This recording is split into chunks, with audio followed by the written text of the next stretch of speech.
Mapalad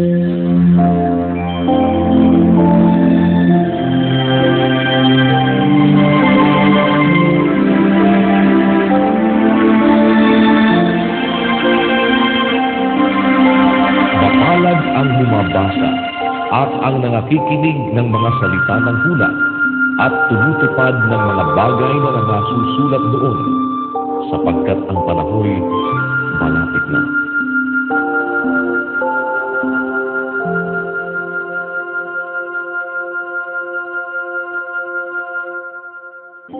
Unang Juan, Kapitulo 1. Yaong buhat sa pasimula, yaong aming narinig, yaong nakita ng aming mga mata, yaong aming namasdan at nahipo ng aming mga kamay tungkol sa salita ng buhay.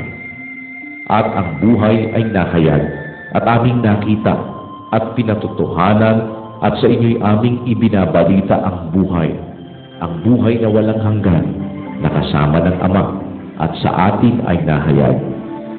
Yaong aming nakita at narinig ay siya rin naming ibinabalita sa inyo, upang kayo naman ay magkaroon ng pakikisama sa amin. Oo, at tayo ay may pakikisama sa Ama at sa Kanyang Anak na si Jesucristo. At ang mga bagay na ito ay aming isinusulat upang ang ating kagalakan ay malubos.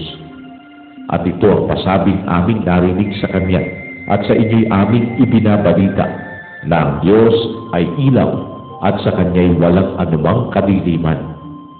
Kung sinasabi nating tayo'y may pakikisama sa Kanya at nagsisilakad tayo sa kadiliman, ay nangagbubulaan tayo at hindi tayo nagsisigawan ng katotohanan. Ngunit kung tayo'y nagsisilakad sa liwanag, na gaya niyang nasa liwanag, ay may pakikisama tayo sa isa't isa at nililinis tayo ng dugo ni Jesus na Kanyang Anak sa lahat ng kasalanan.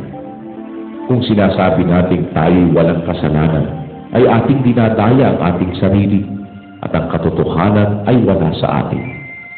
Kung ipinahahayag natin ang ating mga kasalanan, ay tapat at banal siya na tayo'y patatawarin sa ating mga kasalanan at tayo'y lilinisin sa lahat ng kalikuan.